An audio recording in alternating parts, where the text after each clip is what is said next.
अभी क्या है NIFO, IFO देखा, ये क्या है आपका बेटा NIFO, IFO डिपेंडेंट ब्रांच के लिए, NIFO इंडिपेंडेंट ब्रांच, NIFO किसके लिए बेटा, इंडिपेंडेंट ब्रांच, इंडिपेंडेंट है मतलब वो खुद का डिसीजन ले सकता है, बराबर है, थोड़ा बहुत पार्शियली डिपेंडेंट होता है, राइट, पार्शियली डिपेंडेंट है, इंटीग्रल के जैसा नहीं, ये पूरा डिपेंडेंट है, डिपेंडेंट ऑन हेड ऑफिस, वैसा नहीं है, ये इंडिपेंडेंट ब्रांच है। अब इसमें जो एक्सचेंज रेट यूज होता है बेटा, exchange rate used for, exchange rate to be used for reporting. अभी देखो आपने IFO में क्या देखा था, IFO में इंटीग्रल फॉरेन ऑपरेशन में monetary item closing rate, non monetary date of purchase rate.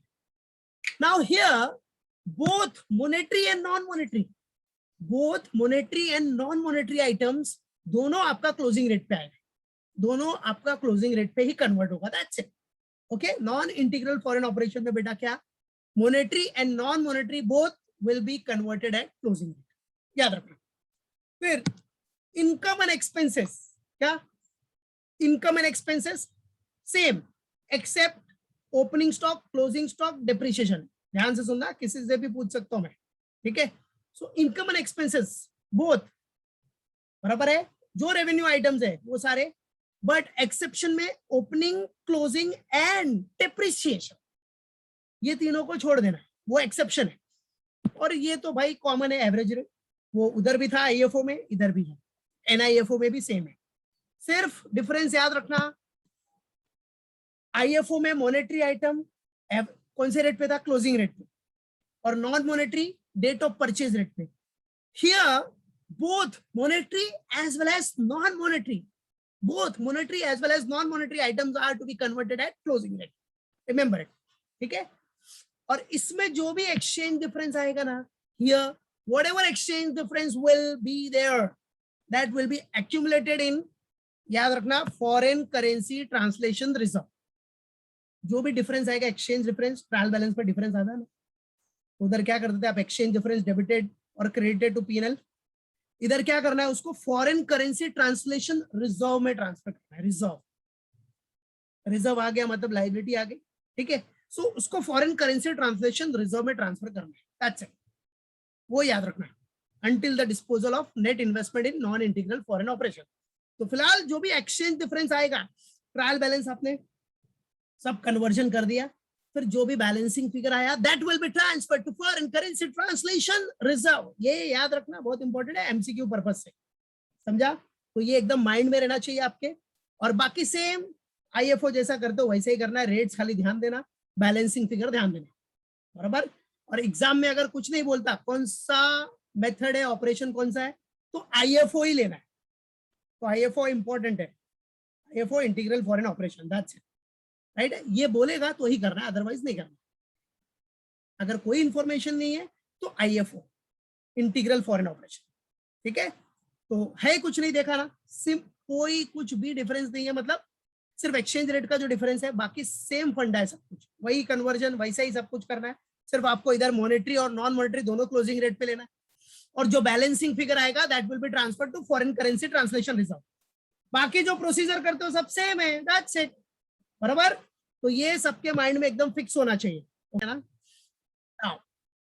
Practical example के लिए ये क्वेश्चन है, अब इसमें क्या बोला मैंने, इंटीग्रल है, तो इंटीग्रल आपको प्रैक्टिस के लिए करना है, जो बताया ये अभी आपको मेरे साथ करना है नॉन इंटीग्रल के बेसिस पे, नॉन इंटीग्रल हम इसको एज्यूम करते हैं कि चलो नॉन इंटीग्रल के हिसाब से, एंड इधर दिखा भी देता हूं, इसको नॉन इंटीग्रल से भी सॉल्व करना है आपको। अगर ये डिपेंडेंट के बेसिस पे होगा इंटीग्रल तो क्या होगा, और अगर नॉन इंटीग्रल होगा तो कैसे करना। तो नॉन इंटीग्रल में, नॉन इंटीग्रल होगा तो इंडिपेंडेंट ब्रांच हो जाएगा, that's it. So I Limited as a branch in Sydney, Australia at the end of 31st March 2017, exam में जो भी ईयर रहे 31st March 2021 वो दिखाने का, the following ledger balances have been extracted from the books of Sydney office। चलो अब देखो, plant and machinery cost 200, plant and machinery कौन सा आइटम है बेटा, नॉन मॉनेटरी, तो बोलो कौन से रेट पे जाएगा plant and machinery, eight which rate, plant and machinery को आप कौन से रेट पे ट्रांसफर करोगे, NIFO में, NIFO, यस, क्या बात है, वेरी नाइस, वेल डन, फटाफट सबका आंसर आया है। इतना आंसर आया कि नाम भी नहीं ले सकता. Good, very good, well done everyone. तो क्या बोला बेटा मैंने, व्हाट आई सेड, NIFO में नॉन इंटीग्रल फॉरेन ऑपरेशन में monetary items and non monetary item both कौन से रेट पे जाएगा, क्लोजिंग रेट. बस. तो ये कौन से रेट पे, closing rate. Plant and machinery depreciation, भाई जब plant and machinery closing rate है तो डेप्रिसिएशन भी उसका closing rate. Debtors and creditors, debtors and creditors है तो भाई डेटर और क्रेडिटर क्या है, मॉनेटरी आइटम्स. सो मॉनेटरी आइटम है तो कौन सा रेट, क्लोजिंग रेट. बराबर. ओपनिंग स्टॉक, स्टॉक ओपनिंग है तो कौन सा रेट, ओपनिंग रेट. नॉर्मल सी बात है ना. ओपनिंग देखो स्टॉक है मतलब ओपनिंग स्टॉक है तो कौन सा रेट, ओपनिंग रेट. फिर आगे क्या दिया, purchase and sales. Purchase and sales क्या बेटा, परचेज एक्सपेंस, सेल्स इनकम. तो ये कौन सा रेट, एवरेज रेट, AR. बराबर. यस, क्या बात है, वेल डन एवरीवन. नाउ अब ये goods send to branch debit balance है, वो तो दिखा देना अपने को डेबिट में. वेजेस एंड सैलरी आपका एक्सपेंस है. वेजेस एंड सैलरी क्या बेटा, that is what, expense.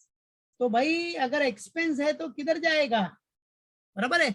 Expense है तो नॉर्मल सी बात है, वो सब पीएनएल डेबिट का आइटम है, वो अलग चीज है. बट ये रेट कौन सा यूज होगा इनकम एंड एक्सपेंस के लिए, एवरेज. बराबर है, विच रेट, एवरेज रेट. जो भी इनकम एंड एक्सपेंस है, अब वेजेस एंड सैलरीज क्या बेटा आपका एक्सपेंस है तो एवरेज रेट यूज हो जाएगा. दैट्स इट, क्लियर, मालूम पड़ गया. चलो फिर रेंट भी आपका एक्सपेंस है तो इसके लिए भी average rate. Office expense is also an expense तो average rate. Commission receipt, commission receipt is what, income, so average rate. और ये branch HO current account balance, जो कि लाइबिलिटी साइड में दिखाते हैं, क्रेडिट बैलेंस होता है तो उसका तो अपने को नीचे दिया रहेगा. चलो, the following information is also available. Goods send by HO ₹100,000. बराबर है, गुड्स सेंड बाय एचओ ₹100,000. बराबर है. उसके बाद branch account in head office that is 120,000. ठीक है. तो ये गुड्स सेंड बाय एचओ मतलब ब्रांच इज द रिसीवर, तो रिसीवर वाला ये था ना, गुड्स सेंड टू ब्रांच 5. तो इसका अमाउंट अपने को रुपीज में कन्वर्ट करके दिया है. और ये एचओ का जो करंट अकाउंट बैलेंस है 7 वाला, उसको रुपीज में कन्वर्ट करके दिया है 120,000. दैट्स इट, दोनों है.